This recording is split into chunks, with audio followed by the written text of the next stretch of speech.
I am unhappy with modern Zelda.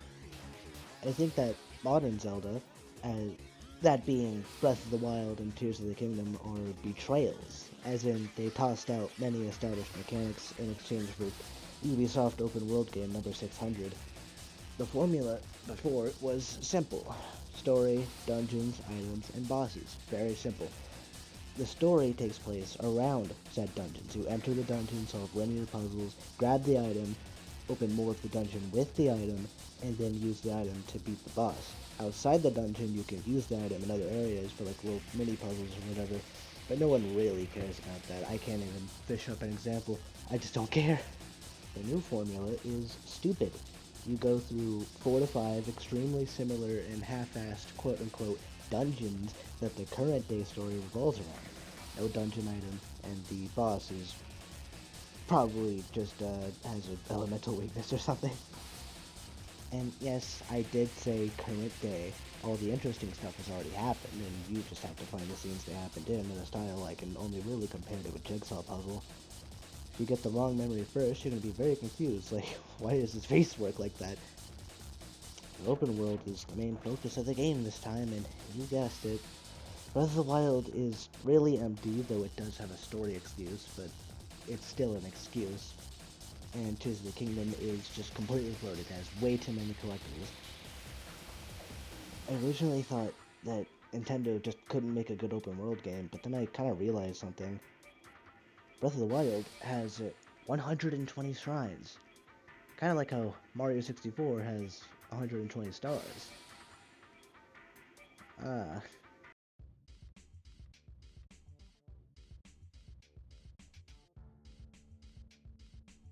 I'm not gonna explain Mario 64. I'm annoying, not generic. The purpose for shrines is the incompatibility of a previous concept, heart pieces. See, in older titles, you'd have to find 4 heart pieces in order to make a heart container, which is another heart. This works because of how much smaller the older titles were. Take one good look at this map and tell me you're putting heart pieces in it. No, shut up, you're not. It's a good idea on paper, these structures that you can see from far away. Way better than hiding tiny heart pieces in obscure corners where you'll never find them.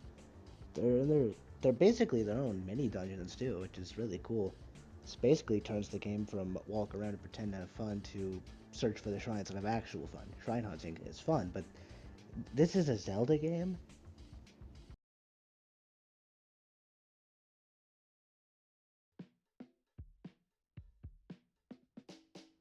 And I was just thinking, what exactly is a Zelda game? And to answer this, we have to look to the GOAT, Twilight Princess, which is, in my opinion, the peak of the Zelda formula. Twilight Princess has a very simple formula. You follow the linear story, which leads you to a linear dungeon. Inside the dungeon, you solve puzzles to open up the area and grab the dungeon item, which is guarded by a mini boss. You use this item to solve more puzzles and then use it to kill the boss and gain an extra heart and a story item. This formula, while good, has some issues. First is the game outside of the dungeons. It's very on rails. The important stuff happens when you've done a very specific sequence of things. It's not very replayable. The same thing happens every playthrough. And when this game drags, I'm telling you, it drags. That's why Breath of the Wild is so liberating, you know? You can just pick a dungeon and go. Or you could not and just go play around in the world. It's great, it's replayable, at least on paper. You see, Breath of the Wild's dungeons are way too open, too similar. They make the whole game feel samey and boring. Where the older games might be restrictive and on rails, Breath of the Wild is just empty. There's nothing even to look forward to in the main campaign. At least the older titles had the water temple. Ooh, no, no, no. You may be wondering why I'm only talking about Breath of the Wild and not Tears of the Kingdom. This is because Tears is completely and utterly agonizing to play. It's a bit over 2 times the size of Breath of the Wild. It's completely drenched in collectibles that don't even feel rewarding anymore. Simply not worth the effort to talk about, especially when Breath of the Wild is more of the same but more reasonable. It's the essentials.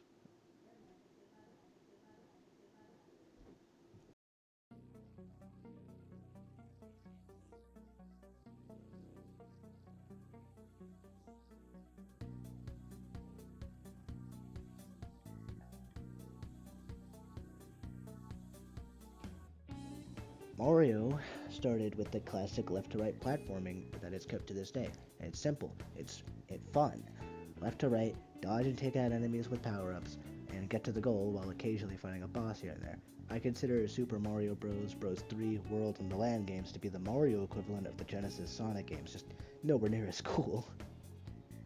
You start off good, get infinitely better, and even have a side game or two no one thinks about. Then comes in Mario 64, which adds a whole new style. Instead, you collect stars in a collection of worlds, needing certain star quotas to progress. It's easily replayable, being able to go and collect any star you want, provided you have enough to go there to begin with. Sunshine adds a whole new movement option, the Flood.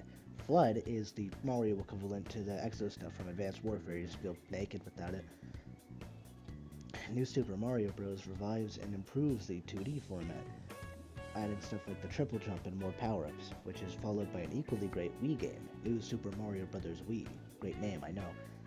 The next 3D entry is Galaxy, a whole new cinematic Mario game. Whole planets to literally run around thanks to the new gravity mechanic, and flying through space thanks to the new launch stars. Then there's more New Super Mario Bros. Then they create Super Mario 3D Land and World, two games that bring the classic 2D experience into 3D. These are fine, I guess. What about the 3D star collecting games? Where are they at?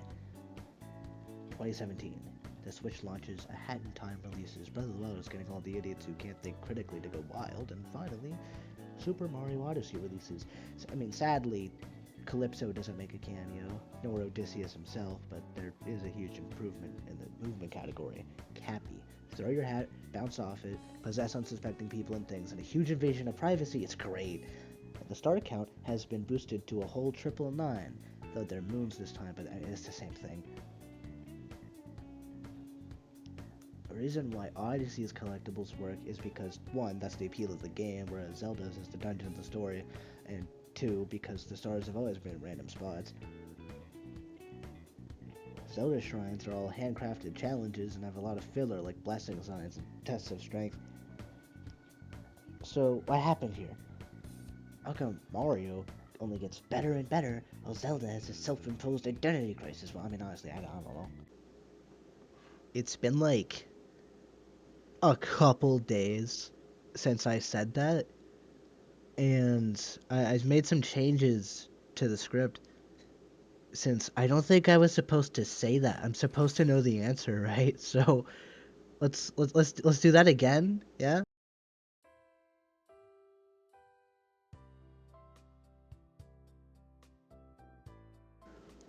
So what happened here?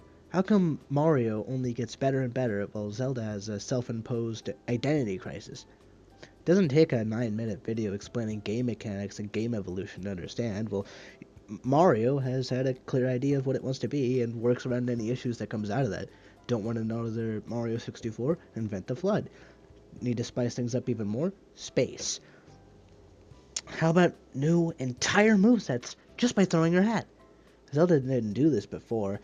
Zelda 1 was a decent blueprint, and A Link to the Past realized its full potential. Ocarina brought it into 3D, Majora's Mask added the Transformation Mask, a good gimmick. Wind Waker had an entire ocean, but Twilight Princess stumbled a little, with its wolf mechanic that didn't add too much to the game. It could have been like the Werehog, but no, it just kind of makes you feel really weak whenever you have to become a wolf again. There's just like no point. It does not add anything. Zelda was doing great at first, but didn't want to stray from its formula too much, and when it finally did, it tossed out the formula entirely. Breath of the Wild would have been way better if they just kept the core of the franchise while, adding all the fun stuff with the physics and stuff, right? And all that is story, dungeons, and items. That's it. That's all they had to do. Who makes... I mean... Do you imagine if I just led with that?